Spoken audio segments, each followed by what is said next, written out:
Firefighters say they are playing catch up to increasing demand for electric vehicles. And that demand is expected to shift into high gear in the coming years thanks to a multi-billion-dollar infrastructure plan. NBC4 Investigates Jamie Ostroff is here now with details of that plan. Jamie.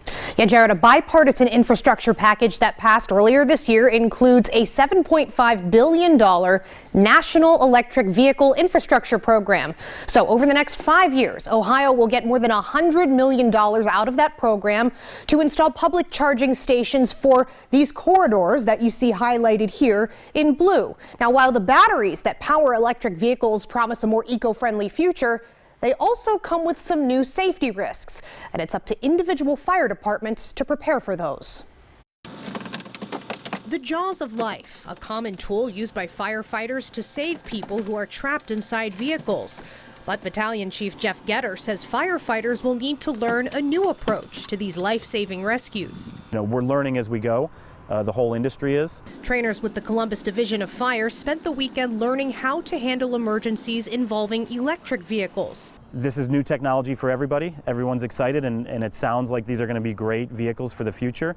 But as they're new, they come with some unintended consequences. Consequences like hotter fires that are harder to put out. The chemical makeup of the battery and the size of it is almost this self-perpetuating. It feeds itself as it starts to burn and rapidly starts on fire. We may just have to let it burn and make sure any of the runoff or anything else that's around it, is safe. Getter says the fire department is looking into developing a checklist for crews who respond to EV calls in the future. The right accident or the right flat tire that comes apart and damages the batteries, we don't have that way to assess those, but we certainly need to be aware that they could become a problem. All of this preparation is an initiative of the Columbus Division of Fire, while the state and federal governments hit the accelerator on plans to bring electric vehicles into the mainstream.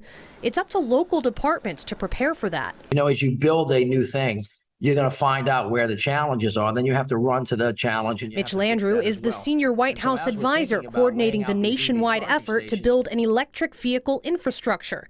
I asked him if any of that $7.5 billion effort includes safety plans. The president, as you know, leaned really in on making sure that police and fire were funded through the American Rescue Plan. There are substantial amounts of money in that can be used for these kinds of training exercises. And of course, we're going to work with the governors and the mayors to make sure this is done correctly.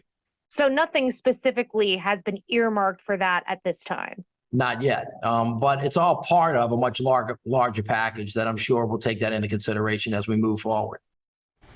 Ohio's electric vehicle infrastructure plan does identify safety training as an issue that will need to be addressed. The state fire marshal put out guidance a year ago for handling EV fires. A spokesman with that agency telling me they do continue to support Ohio's fire service with this emerging technology and those challenges. Jennifer.